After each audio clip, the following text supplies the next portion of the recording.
actually treat boys and girls differently on the basis of sex. And that's allowed. But as I said, the Scottish Government's clearly not happy about this. It suggests things like putting up modesty curtains, and which is just ridiculous. It goes on. Sport should allow a transgender young person to take part within the sports group which matches their gender identity. Now, the Scottish Government also has, rather beautifully, got a pilot project which attempted to increase girls' participation in sport. One of the first things they identified was girls want their own sports. They don't want to do sports with boys. They want to be listened to. Unfortunately, joined up thinking in this area is not really a strength of the Scottish Government. So here you have, if a boy identifies as a girl and he wants to compete, he wants to have his PE classes with the girls, he gets to do it. A non-binary child, they can just choose whatever group they're most comfortable with. Presumably, since gender fluid, as in someone who changes, is also mentioned in this could also change from week to week. And one of the problems that we have throughout this is the Scottish Government has certain obligations to combat sex stereotypes and sex role stereotypes. It wants to incorporate the Convention for the Elimination of Discrimination Against Women into Scots law. And one of the mainstays of this convention is that they have identified that stereotypical beliefs about what women should do, what is appropriate for them to do, what is not appropriate for them to do, can form the basis of discrimination against women.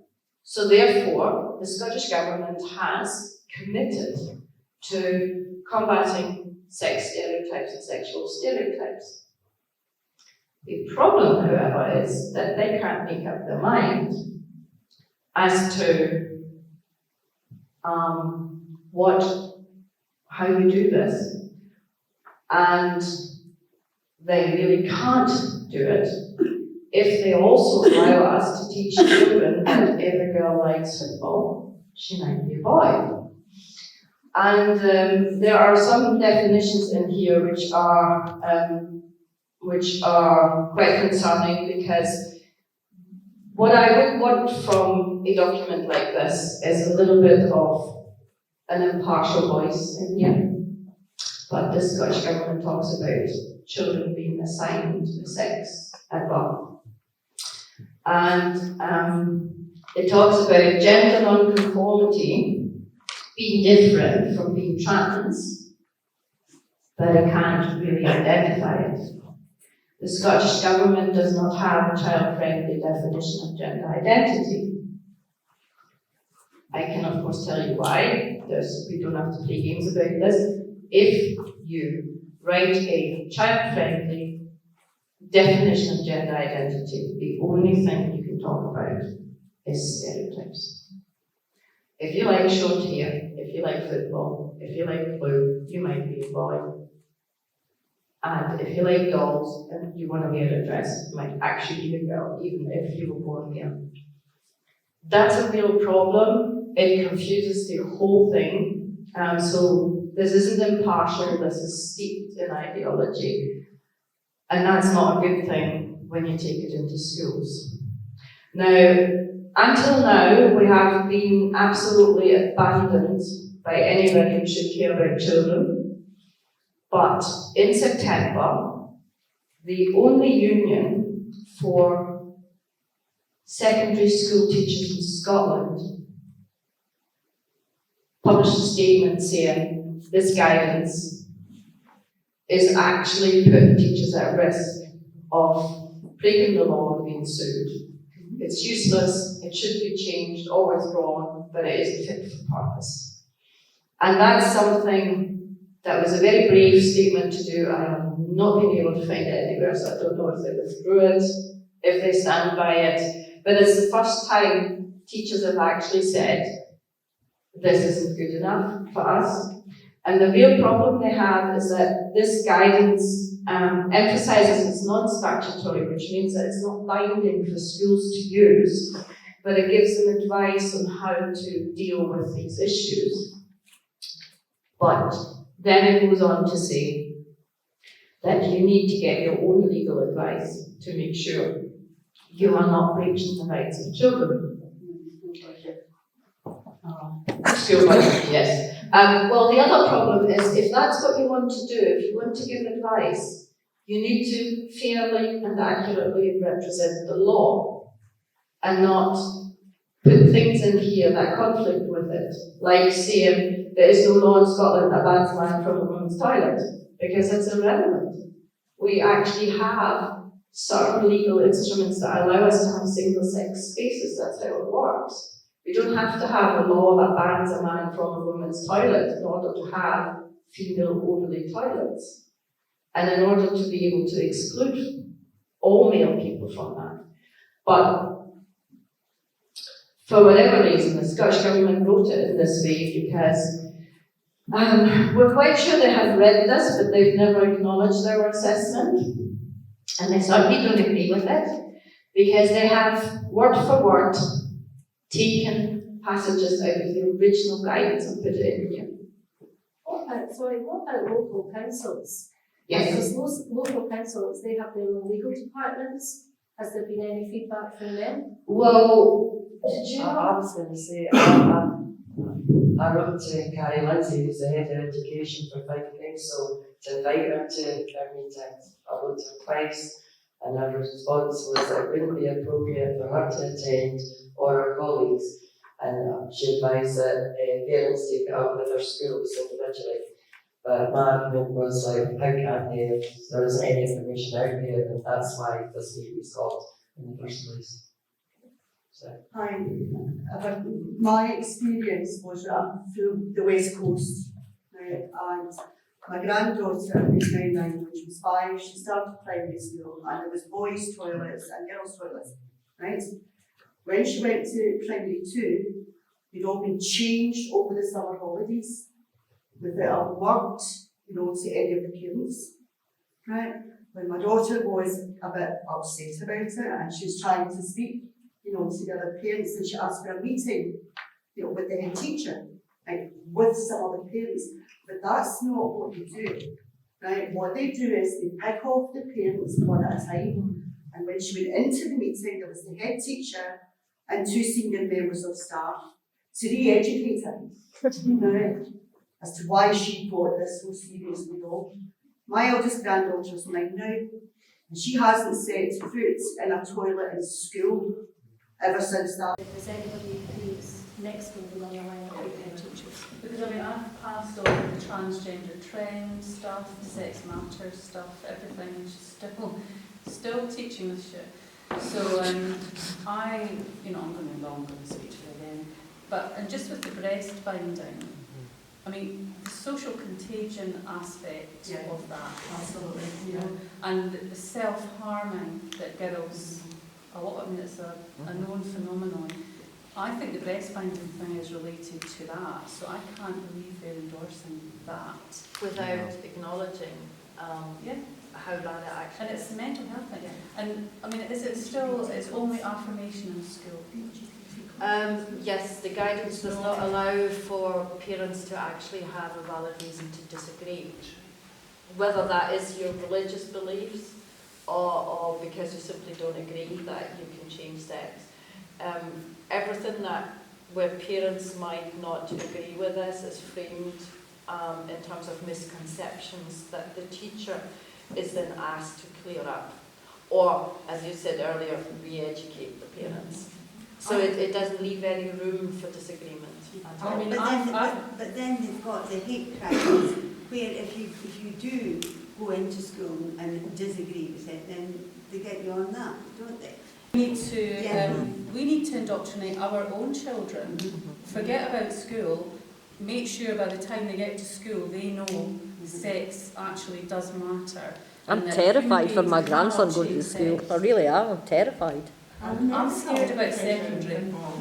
Yeah. That's what I was going to Yes. ask. I mean, it's what you were saying there about your granddaughter not drinking and not going to the toilet. That's major. I think for you to know for kidney damage, So many, that's exactly, there are so many young girls actually coming down with bladder infections. That's what I'm saying, that you become UTIs, you need to drink it, you need to drink water. Yeah, I would actually like to ask about the RSMG that's in high school, because my daughter's 14 now, and whether they're promoting porn, if somebody outside school promoting porn to her, I'd be able to get them charged for grooming her. I want to know where I will stand at school with that, because I'm waiting on that coming drop, and I'm not having it. Believe it or not, that ARIS relationship, sexual health and parenting, yeah, that guidance is actually what's left after years of women's rights campaigners telling them to change it and working with them to change it. Right. So it actually started out worse than that, if you believe it. What I would be tempted to do in your situation is actually report it to the police. Yeah. Well, that's what I wonder, because I'm definitely... That's what I would just do. I would just say, I think this is grooming, I think this is inappropriate, I didn't give my consent to this, my No. child didn't give her consent to this. So So, I've already had my 7-year-old come home and tell her she's bisexual because she plays with both boys and girls.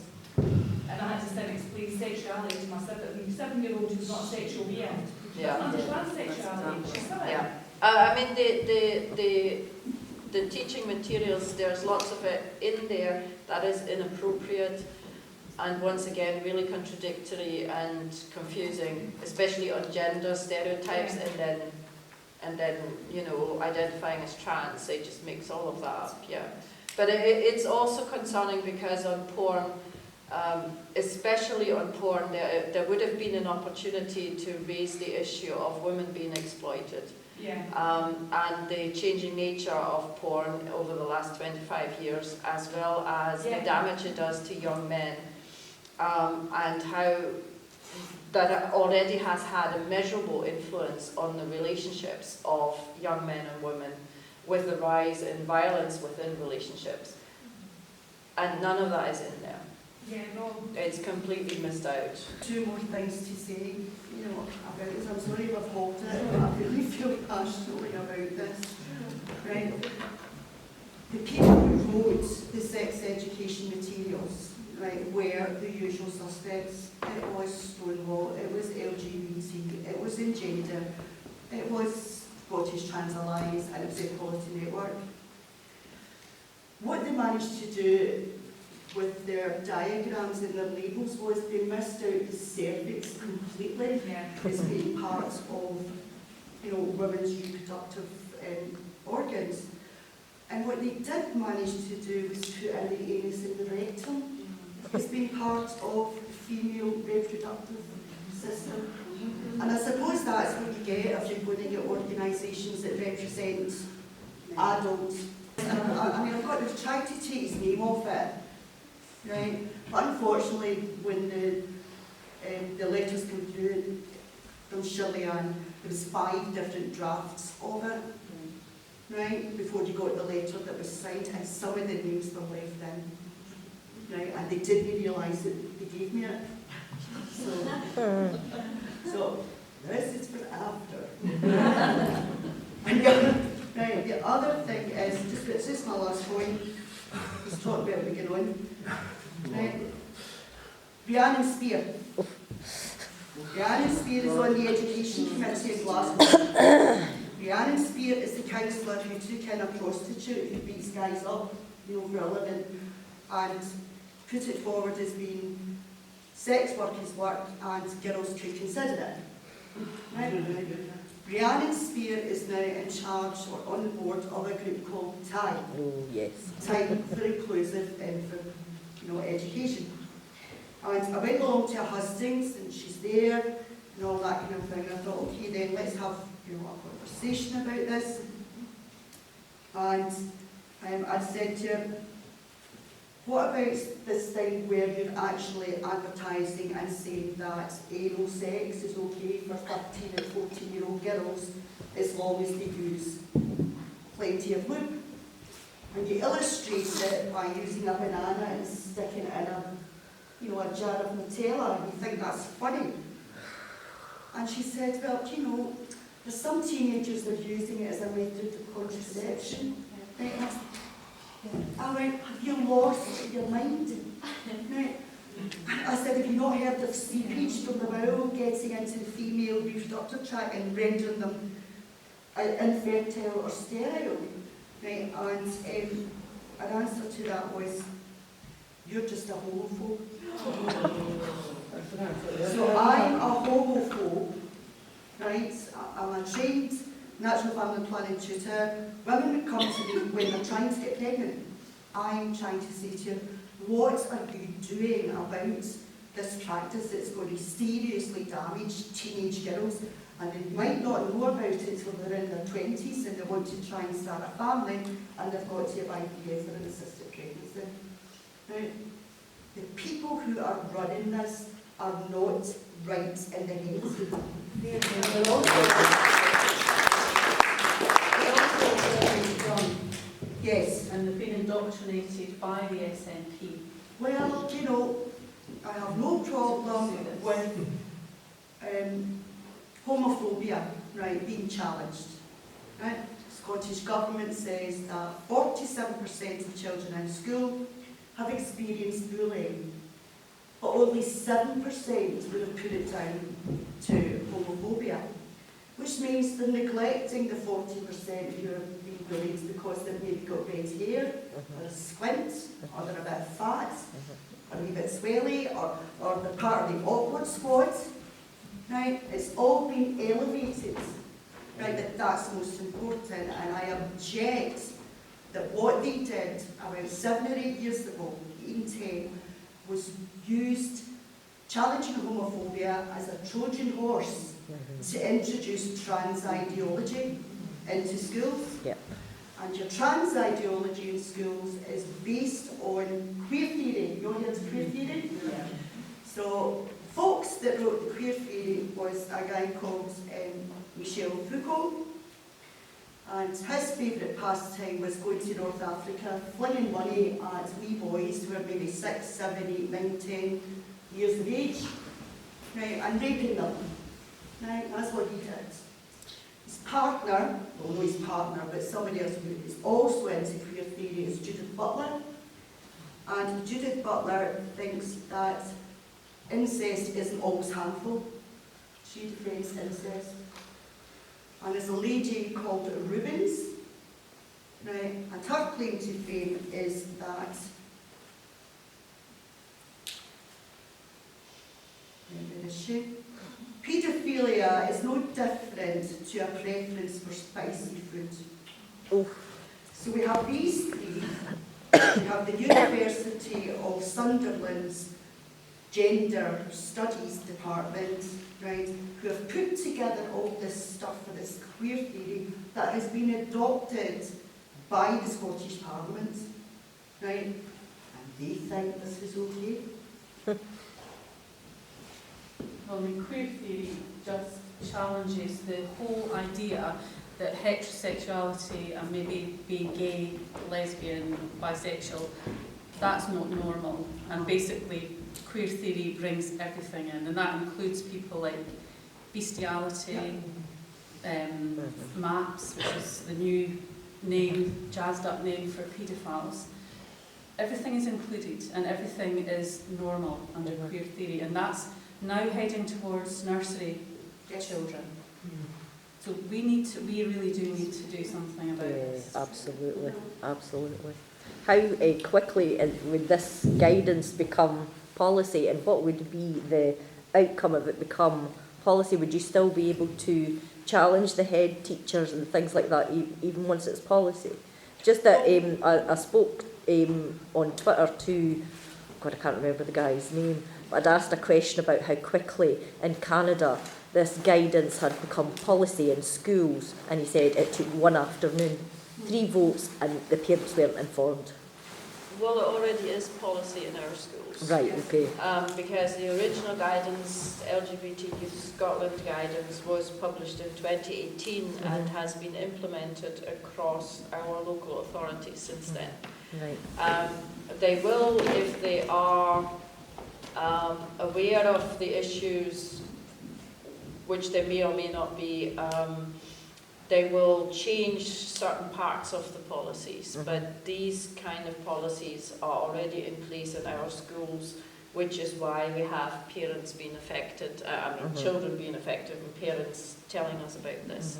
But the 4-year-old thing, is that new? That's a No, new that part was in of the it? old That was in the old one as well? That was one of the things we actually emphasised, that the UN Convention on the Rights of the Child is very, very strong on emphasising that because children cannot properly understand certain things, what's good for you, what's not good for you, they certainly cannot advocate for their own best interests when they're 4 years old.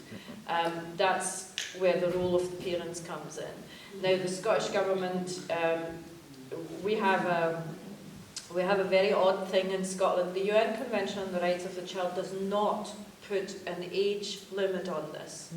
It simply says that you must be aware that a child, as it develops more capabilities to act in its own best interests, to be aware of its rights and to champion its own rights. But it doesn't say, like the Scottish Government does in this document, that if you're over 12, you're assumed to be able to do these things.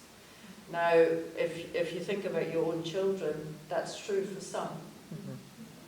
And it's true for some 10-year-olds. And it's not true for some 15-year-olds. So this broad brush, if you're over 12, you can do this, is really not appropriate. And it's not appropriate for various reasons, but as an example, my son was 12 when he applied for his Young Scot card. And I got a different piece of paper from the school from his brothers. And it said that because he's over 12, he can agree himself to what happens to his data. So I phoned my counsel and I asked who has made sure that my child actually understands what data you're collecting, what data protection is, what the laws of data protection and what his rights are, that you're telling me that he can agree himself. And they said, well, that's not our job. It's just the law. He's 12, so he can agree himself. This is causing issues for GPs. My GP has talked about this at various times. It is a phenomenon with diabetic children that when they hit their teens, it's a very difficult stage where they resent the really rigid rules that they're bound by. And if a 13-year-old tells him, no, you can't tell my parents, then he can't.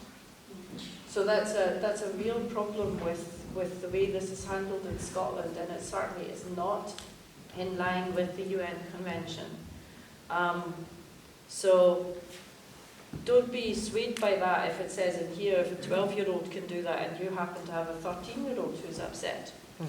It doesn't matter. The UN Convention, you're a child if you're under 18 and your parents have the right to champion your own best interests for you. So it doesn't matter if it's policy. If it's not lawful, you can challenge it. The problem with challenging is that in the current climate, this isn't possible for everybody, which is why I'm saying MSPs are a good option, because that's confidential. Are there any organisations that would help parents challenge currently? If you are religious, I believe that there is, I can't remember who it is, there's I can't remember, I don't know if it's a family law centre, no, it's not. Scottish Catholic Education Service, is it? No, it's something else. It's I do know that there's a lot of. Are they people that help debts? The Christian institutes would help. That's the word. So if you're a religious parent, if you have a good case, that might be an option. But I honestly, all of the children's organisations that we know of have endorsed all of this. As I said, we were the only ones to write an assessment of this. Nobody else did it, and they've all signed up to this. Why? Because you're not funded by the Scottish Government. If you don't agree with it, it's not your money. It was like the 3 women's aid places in North Lanarkshire, and they said no, they were keeping it single sex. So after 40 years, their funding was withdrawn, and the £1.4 million was given to Mudro Wadala's partner to run services in that area. That's the man who runs the Edinburgh Rape Crisis Centre, because he's got no GRC, he's still genitally intact, so he's a man. Yeah. Just quickly, one more question, then we'll need to move on to hear what Eva has to say. Under the Justice Service, they're saying that they want to reduce incarceration for the under 25s because the brain is not fully developed until you're 25. Yeah. So how can we be doing this to 4-year-olds in school? Dead simple. Right, Age of Legal Capacity Act 1991, Section 2(4), there's 2 bits to it. A child aged 12, which is a girl, and 14, if is a boy, can enter into a legal contract. Right? However, when it comes to medical things, it is up to the medical practitioner present who will interview the child, and they will assess whether they understand the consequences. And it's that simple. And you don't need to know about it, and they don't need to tell you about it. Okay. Thanks very much for the really good questions. So I'll hand over to Eva now. Hope this works okay. I'm quite happy to be interrupted at any time, so if I speak too quickly, or if you want to ask a question about a particular topic, just stick your hand up and get to it. I started work in 1980 in the law, and I thought it might be helpful to tell the distinction between private law and public law. Public law is where the state can intervene in your family life in effect. So what you've got the guidance here for schools, whether we're talking about the transgender guidance or the RSHP guidance, is when the state intervenes and the state controls what happens with your children. From my perspective, what I've seen in the last 5 or 6 years coming out of this government tells me beyond a shadow of a doubt that they're captured by an ideology and they are absolutely and utterly controlled by lobbyists and probably to a certain extent by finance. Goodness only knows exactly from where. I'm probably slightly jaded in the context of decisions that I think Nicola Sturgeon is responsible for, because I would put her and beloved Rhiannon in the same category, people that have little knowledge of the law, and in their hands it's a very dangerous thing. So in the context of private law, what you should know is, when I started working in the 80s, if there were disputes between parents about children, we spoke in terms of concepts such as custody and access, and we always spoke as if children were the possessions and the belongings of their parents. Thankfully, moves in the law got away from that, and we started to talk very properly in terms of parental responsibilities and parental rights. So, in effect, parents or people in local parentas were granted parental rights so that they could properly fulfil their duties or parental responsibilities. And what I find interesting, in contrast to transgender advice for teachers, is that if you look very carefully at parental rights, what they say is that the parent has the right to control, direct or guide in a manner appropriate to the stage of development of the child's upbringing. And if the child is not living with him or her, to maintain personal relations and direct contact with the child and act as the child's legal representative. But those rights are there to enable the fulfilment of the parental responsibilities, which are to provide, to safeguard and promote the child's health, development and welfare, and to provide in a manner appropriate to the stage of development of the child, direction and guidance. So if those are your parental rights, and those are your parental responsibilities that the government expects you as a parent to fulfil, how the hell do you do that when the school is entitled to withhold from you very important information about your child's health, development, and, in general terms, guidance? It's not possible, you can't do it. But if you were in a court action where you were arguing with the other parent about the arrangements for your child, a sheriff would expect to know what you had to offer your child and would expect your position in relation to your child to be based on informed consent, where you have complete knowledge of your child's circumstances, and the sheriff probably also has your child's view and intimates the child's view to you as a parent. So in those circumstances, how does a school or how does the Scottish Government justify allowing a teacher to keep a secret from the parents, from the head teacher, from everybody else, when the child's view at the age of 4 or 10 or 14 is actually, I might look like a girl but I've decided I'm a boy. It's really not on, it's a non-starter, it shouldn't be happening. But in the context of what a sheriff could do if there were an argument between parents, what the law requires is the sheriff takes a decision based on the child's welfare and the child's best interest, not the child's well-being and not the child's own opinion. So the child's opinion is taken, but it's given the level of significance or weight that should be attributed to that child in that set of circumstances, given its maturity, its understanding, and its general circumstances, as well as its intellectual capacity and understanding. So if that's what a sheriff does when parents are arguing with each other and looks at a child holistically, how can it be right, again, for a school to keep a secret about something as huge as the child's gender identity? Again, it's not on, and it's ideology written from the perspective of people who do not have a clue what they're talking about or have a very sinister destination in mind. That's your lecture on private law. Public law is a different thing where the state is empowered to intervene, and there we talk in terms of what can social workers do, what can the children's panel do. And that's where you go way back in time to the 1960s and the Kilbrandon Commission, the purpose of which was to ensure that the state stepped in to help children who were in need of care or protection or who were somehow at risk.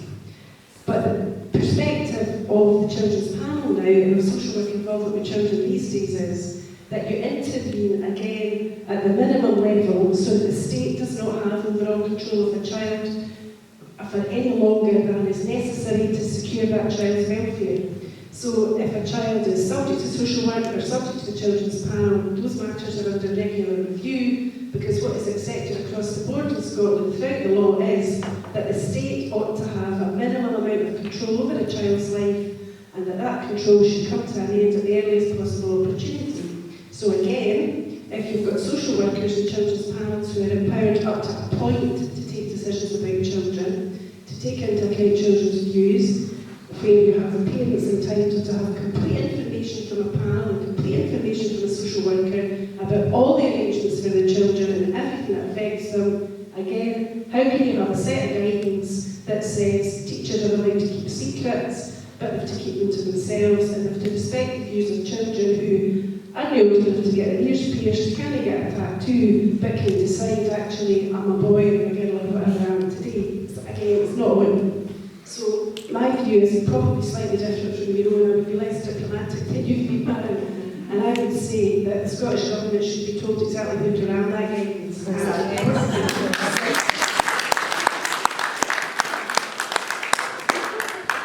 The other thing that I find very simple but also very frustrating is I used to be a safeguarder whose job was to report to children's panels and to share the course about children who were subject to the children's panel environment. And what really pissed me right off about 6 weeks ago was that the Stirling Council wrote to me to say I had to reapply for my enhanced disclosure. I was quite happy to do that. I don't mind being checked up on. I would rather be checked up on. But I clicked online for the forum, which is created by the Scottish Government, so it's a national forum. And to renew my enhanced disclosure, I had to get my first name and my surname and my date of birth and my gender. So obviously I replied to Stirling Council saying, can you fill in your form because I've not got a gender? I've got sex, so can you fill the form out for me and convince me that I can complete it with my sex? Response, can you process your application email because you've not filled in the form? Wrote back, that's right, I've not filled in the form because I can't, but I'm quite happy to print it off, score out gender, complete sex, and will you then receive the form and process it? Silence. So that set of correspondence is now been copied to an MP and MSPP councillors, one of whom has replied and said, that's great, you're looking into this. And I'm thinking, get out, yeah. So we'll see how that goes. But we might think that that's funny. In the real world, that is a hell of a creepy concept, because there are circumstances I've been in where sheriffs have said, this is a case where the child's voice needs to be represented and the child's views needs to be taken by a female, not by a male, or vice versa. So you can just imagine that there will be circumstances coming ahead whereby some man who has identified as female will be a safeguarder, will have an enhanced disclosure that will give him a female gender, and he will then be able to be empowered by sheriffs and children's panels to interview perhaps female children who shouldn't be around males because they have been traumatised by experiences which are the very experiences that led to them being in the system in the first place. So that's what you get when you get folk like Rhiannon Spear, Nicola Sturgeon and others who think they know what they're talking about, basically fiddling with children's lives, and they're utterly clueless and also very, very dangerous. And beyond that, I've said this 1,000 times, predators don't have the word predator tattooed on their forehead. But many predators are predators because they were child victims of abuse. So I, unfortunately, know some young men who, when they were boys, were very badly abused and went on to be abusers themselves. I can very easily picture some of these wee guys self-identifying as girls and going into toilets and elsewhere in schools, and I'm not on that. So you might think that that's hyperbole, you might think it's exaggeration, but the fact of the matter is that Scotland is populated, unfortunately, by a lot of children and a lot of teenagers who have been the victims of abuse. We know this because we talk on a daily basis about trauma and traumatised children who become criminals and they're locked up and they're in Pullman or wherever else they are, and you've got lawyers across the board saying how hellish this is, we need rehabilitation, we need proper services, we need a whole load of stuff, none of which is happening, and it's not going to happen when the eye's off the ball because you're diverted onto tactics like what do we do about the transgender pupils. So what we need, and we don't have, but we've got to get, is a real, proper, holistic system of mental health assessments and a child and adolescent mental health service that actually works. We've not had that for the last 20 years. I know a psychologist, a very accomplished man who worked with the NHS and jacked it in 1998 because he saw where it was going, and he was absolutely right. So from my perspective, working in Carmarthenshire, seeing a bit of Stirling, a bit of Falkirk, I know beyond the shadow of a doubt there are children out there that are dangerous to themselves and dangerous to other people. Some of them are suicidal, and they're not even appearing on a waiting list because they're not high tariff enough. I know children that are in care that have got suicidal ideation, and some of them have been very, very difficult in their behaviour towards other people as well as themselves, and they're sitting on waiting lists sometimes for up to 2 years before they get an initial assessment. And that assessment's not done by a clinician, it'll be done by a nurse, but the nurse doesn't want to tell you he's a nurse, he's a practitioner within the team, and you can email these folk until you're blue in the face and say, just give me your qualifications and your experience, and you'll not get an answer. And the reason for that is because they don't have enough clinicians doing the job. So if you really wanted to solve Scotland's problems of this nature, you wouldn't be spending your money on transgender guidance. You would be firing up the number of people that you've got going out doing the right jobs in the right places where they've been done, because that stuff there is nothing other than a diversion which is dangerous, and I would think in the fullness of time is going to result in a lot of sadness and a lot of terrible experiences for very many people. Yes.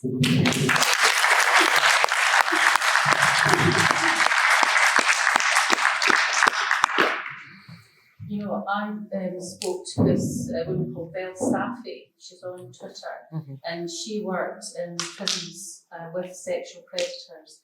And she basically said, you know, they'll go to any length to get access to vulnerable people and vulnerable children. And that would include training as a teacher or becoming a scout master or whatever. And with self-ID, we're handing children on a plate to these people, and they can keep secrets from us. It's And taking it's away the just whole a stranger big, danger horrible thing that we grew up with. happening. Yes. But there's also the gender mentor adults that are in the LGBT clubs What? Yes. at school, right? I know about Rojma, who I've been speaking to on Twitter, and her daughter went along to the LGBT club in school as an ally, right? And within 3 months had decided she was trans, was socially transitioned at school, new Christian name put on the school register, right? Pronouns, everything else like that. She thought her kid was just going through a stage where she wanted her haircut and, stuff like that. She didn't find out about it until her 17-year-old son came home from school and told her what had happened in school. Now, her argument with the local authority and with the Children's Commissioner is still going on, right? And that's why she's anonymous at the moment. But what she has gone through is completely horrendous. And she's telling me that in a lot of the LGBT clubs, they have people from the lobbyist groups who come in to be gender mentors, adult gender mentors. Now, I haven't got a Scooby after you have gone through disclosure. I was going to say, have they went through disclosure? No. Nobody has said so. Well, I'll tell you what, Flowjob never went through disclosure, but it went into Oh, well, no, aye, that's true, aye. There was no disclosure for him. If No. there's other adults within the school, i.e. teachers or other members of staff, you don't need to go through the disclosure. If there's A people teacher within the president. school working with you, you don't need a disclosure. Yes, I understand that, but the thing is, arguably, why are we having gender mentor adults from lobbyist groups, right, in school with young kids? And if they're going along to a club like this, I would argue that they might be a bit vulnerable anyway. They might be part of the awkward squad and not getting on, with everybody else. Who's your role model? That is totally true, because a friend of mine, her son is autistic, a little bit awkward at school and stuff. Went to one of these clubs in Dundee. Never been uncomfortable in their body ever, but socially was awkward. And they have transitioned to become a girl. And she was blindsided totally by that. Wow. There's little pockets of it that you can see. Where, I don't know if it's peer pressure or this kind of thing that will all be the same. So I know a few families and a few instances in a couple of different places where there's children that are identifying as trans, and they're absolutely not. I'm not like to say that, but they're not. Some of these children are subject to social work for lots of other reasons, but what you often find is that the trans label is the get out. So they might be on the autistic spectrum, they might be subject to some sort of traumatic experience, there might be a domestic issue, they might be being groomed. But we just ignore all of that and we'll stick them in the trans pocket and we'll wait 2 years for a referral to CAMS, we'll wait 2 years for a referral to Sandford. And all the while, whatever all the other issues are being left untreated, unattended, and quite often And all the focus is on this, and then before they keep on stage. What's the end game to all this? I mean, is this an exercise in social engineering? What is the end game here? They're after our kids. Money is money. Right. Okay, so recently that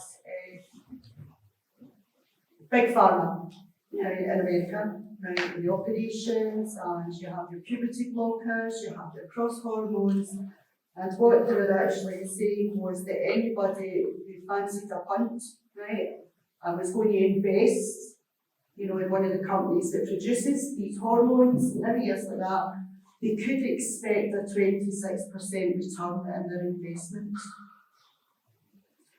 Follow the money, right? As far as Big Pharma are concerned, it's not morality for them, or what happens to children, or what happens to people.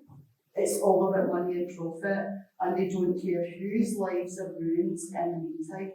It's lifelong medication. Yes, lifelong medication. So I was going to say what's also interesting and it's really horrible, it's absolutely sickening, is when you read and you know it's all over Twitter and TikTok and everything else about top surgery and bottom surgery. Yeah. And This the is reality totally of that absolutely is horrific. Aye. It's no unicorns and sparkles and whatever, any manner of means. But you've got your lobbyists or your Rhiannon type people in this world, kidding on the kids, well, you know, there's all these sportsmen that have become sportswomen, these others that are, who's the one that's going to Brazil or Argentina or whatever to get a loony transplant to have a baby. Oh, for goodness How do sake. you get to that? Do Aye. you know, I was told I was fantasising about that, I'd made that up, right, and I got in a terrible argument with a transplant service kind of thing. I said, you'll be taking my name off, Aye. right, if anything I had happens to me, Yeah. if anything happens to me, you know, I would like to take my kidneys and everything else like that. I went, you ain't getting my box where I make my babies, you know, to experiment on it and put it into some man, you know. You to better say- not be speaking to David Lammy, 'cause he might have